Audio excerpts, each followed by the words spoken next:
Vande Mataram dear students.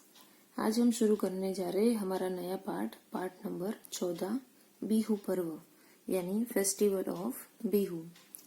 सबसे पहले देखेंगे पाठ का परिचय। तो इस पाठ में भारत के विभिन्न प्रदेशों में फसलों से जुड़े अलग अलग नाम से मनाए जाने वाले बिहू पर्व के बारे में बताया गया है। यानी ये पाठ के अंदर किसके बारे में, कौन से पर्व के बारे में बताया गया है? बिहू पर्व के बारे में। जो बिहू पर्व भारत के विभिन्न प्रदेशों के अंदर मनाया जाता है और ये फसलों से जुड़ा हुआ त्योहार है, पर उसको अलग अलग नाम से, विभिन्न प्रदेशों में उसको अलग अलग नाम से पुकारते हैं। तो ऐसे फेस्टिवल बिहू के बारे में इसके अंदर बताया गया है। अब देखेंगे पाठ का उद्देश्य। तो पर्वों के माध्यम से विविध संस्कृतियों का ज्ञान करवाना। ये पाठ का उद्देश्य क्या है कि पर्वों की जानकारी देकर, पर्वों के बारे में आपको बताकर विविध संस्कृतियों के बारे में, यानी भारत के अंदर फैली हुई विविध संस्कृतियां हैं उसके बारे में आपको अवगत करवाना, आपको ज्ञान करवाना है। अब हम देखेंगे इस पाठ को। भारत पर्वों का देश है, यानी भारत को उत्सवों का देश में कहा जाता है, क्योंकि यहाँ पे बहुत सारे धर्म जाति के लोग रहते हैं और सभी धर्म जाति के लोग अपने अलग अलग तरह के त्योहार को मनाते हैं। पर्वों के माध्यम से अनेकता में एकता की जो झलक भारत में देखने को मिलती है, वह पूरे विश्व में कहीं दिखाई नहीं देती। यानी भारत के अंदर अनेकता में एकता। अनेकता क्यों कहा गया है? क्योंकि भारत देश के अंदर अनेक धर्म के, जाति के, संस्कृति के लोग रहते हैं, फिर भी उसके अंदर एकता है। ओके, उसकी एकता के कारण उनके अंदर छुपी हुई एकता की झलक, यानी एकता की झांकी जो भारत देश में देखने को मिलती है, वह पूरे विश्व में, यानी पूरी दुनिया में ऐसा कहीं भी दिखाई देता नहीं है। ओके, यानी भारत के अंदर विविध तरह के, विविध जाति के, प्रजाति के लोग रहते हैं, फिर भी उनके अंदर एकता है। जो एकता भारत के अलावा विश्व में कहीं भी ऐसी दिखाई देती नहीं है। यहाँ वर्ष भर पर्वों का सिलसिला चलता है, यानी भारत देश के अंदर पूरे साल त्योहार मनते रहते हैं। जनवरी से स्टार्ट करके दिसंबर तक अनेक तरह के त्योहार है जो हम मनाते रहते हैं।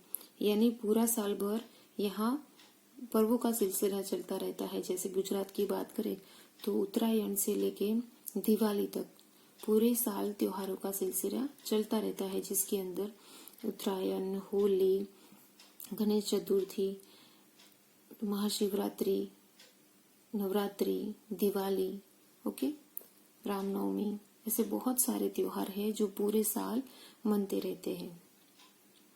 ऋतु परिवर्तन की विभिन्न फसलों के पकने पर अलग अलग राज्यों में कई त्योहार मनाने की प्राचीन परंपरा है। यानी ऋतु जब बदलती है, मौसम जब चेंज होता है, तब विभिन्न फसल पकती है।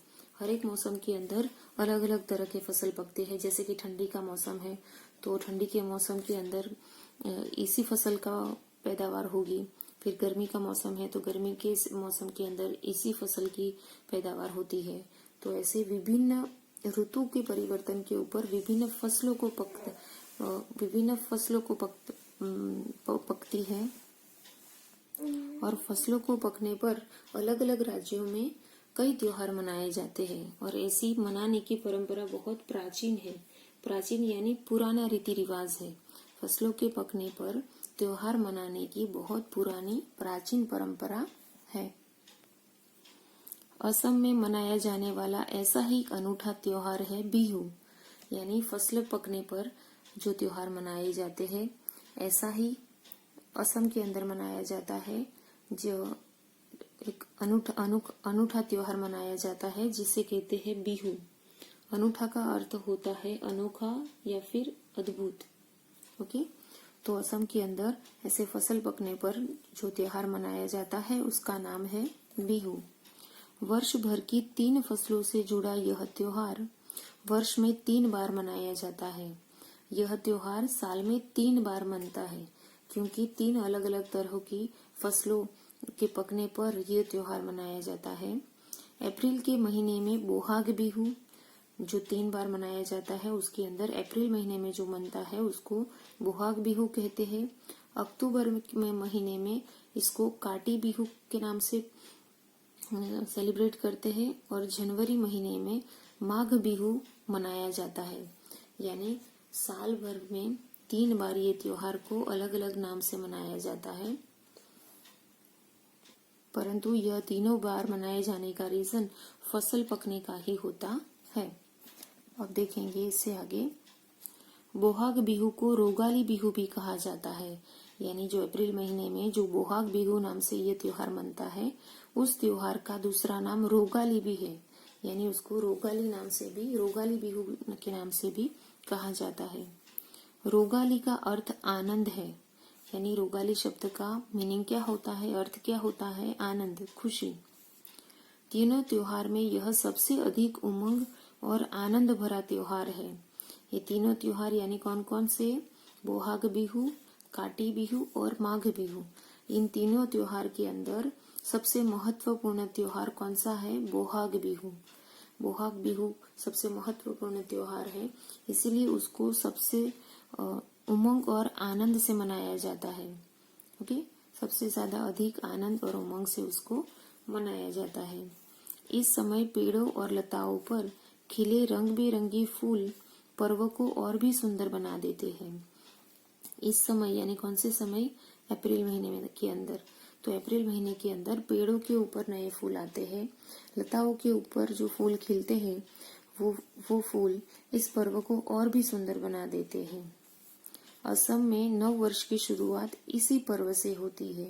इस त्योहार को सबसे ज्यादा उमंग और आनंद से भरा हुआ क्यों कहा है? क्योंकि ये उनका नया साल है। ओके, असम के अंदर ये दिन को नए साल की शुरुआत वो लोग मानते हैं। यानी इस दिन से उनका नया साल शुरू होता है। यह पर्व से उनके नए साल की शुरुआत होती है। बोहाग बिहू नव वर्ष का पहला दिन है, जो साल में 3 बार मनाया जाता है। उसके बारे में बताया था। उसमें बोहाग बिहू, काटी बिहू और माघ बिहू थे। उसके अंदर सबसे पहला जो अप्रैल मंथ में मनाया जाने वाला बोहाग बिहू था, वो उनके नव वर्ष का पहला दिन माना जाता है। यह बंगाल, केरल, मणिपुर, ओडिशा, नेपाल, तमिलनाडु और पंजाब आदि विभिन्न क्षेत्रों में अलग अलग प्रकार से मनाया जाता है और अलग अलग नामों से जाना जाता है। यह त्योहार बहुत सारी जगह पे, बहुत सारे क्षेत्रों के अंदर मनाया जाता है, पर उसका नाम सभी क्षेत्रों के अंदर अलग अलग होता है। जैसे कि केरल में ये त्योहार ओणम के नाम से मनाते हैं, जिसका नाम ओणम है, और तमिलनाडु के अंदर यह त्योहार पोंगल के नाम से सेलिब्रेट होता है। ओके, तो अलग अलग प्रकार से मनाया जाता है और अलग अलग नामों से भी इस त्योहार को, इस नए वर्ष को मनाया जाता है। पहले दिन का पर्व गोरू बिहू के रूप में मनाया जाता है। उनका नया वर्ष शुरू होता है तो उसका पहला दिन वो लोग गोरू बिहू नाम से मनाते हैं और इस दिन पशुधन की पूजा की जाती है। यानी इस दिन वो लोग क्या करते हैं? पशुओं की पूजा करते हैं। दूसरा दिन मनोह बिहू के रूप में मनाया जाता है। यानी नए साल का पहला दिन गोरू बिहू और नए साल का दूसरा दिन मनोह बिहू के रूप में मनाते हैं। इस दिन लोग शरीर पर नीम के पत्तों का लेप करके स्नान करते हैं। क्या करते हैं? शरीर के ऊपर नीम के पत्तों का लेप करते हैं। लेप का अर्थ होता है गाढ़ा पदार्थ बना के शरीर के ऊपर लगाते हैं और स्नान करते हैं और उसके बाद नए वस्त्र धारण करते हैं। तीसरे दिन गोसाई या देवता बिहू के रूप में मनाया जाता है। पहला दिन गोरू बिहू, दूसरा दिन मनहू बिहू और तीसरा दिन देवता बिहू के रूप में मनाते हैं। इस दिन भगवान की मूर्तियों की पूजा की जाती है।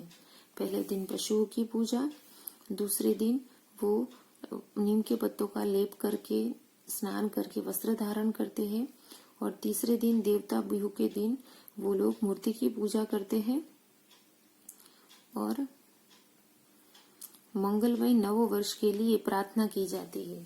भगवान की पूजा करते हैं और साथ साथ नया वर्ष उनका मंगलमय हो, अच्छा रहे, ऐसी भी वो प्रार्थना करते हैं। गांव के लड़के लड़कियां पारंपरिक धोती, गमोछा आदि रंग बिरंगी वस्त्र पहनकर समूह में नृत्य करते हैं। इस दिन सब लोग कैसे कपड़े पहनते हैं? लड़के और लड़कियां पारंपरिक धोती, हमने चैप्टर का जो फर्स्ट पेज देखा था उसके अंदर हमने देखा था उनके कपड़े, तो वो लोग पारंपरिक धोती और गमोसा आदि के रंग बिरंगी वस्त्र पहनते हैं और समूह में उनका जो नृत्य है उसका नाम है बिहू। तो वो नृत्य वो लोग साथ में मिलके करते हैं। ओके, तो ये वीडियो को हम लोग यहीं पे स्टॉप करते हैं। नेक्स्ट वीडियो में हम बिहू के पर्व के बारे में और जानकारी प्राप्त करेंगे। Okay, bye students.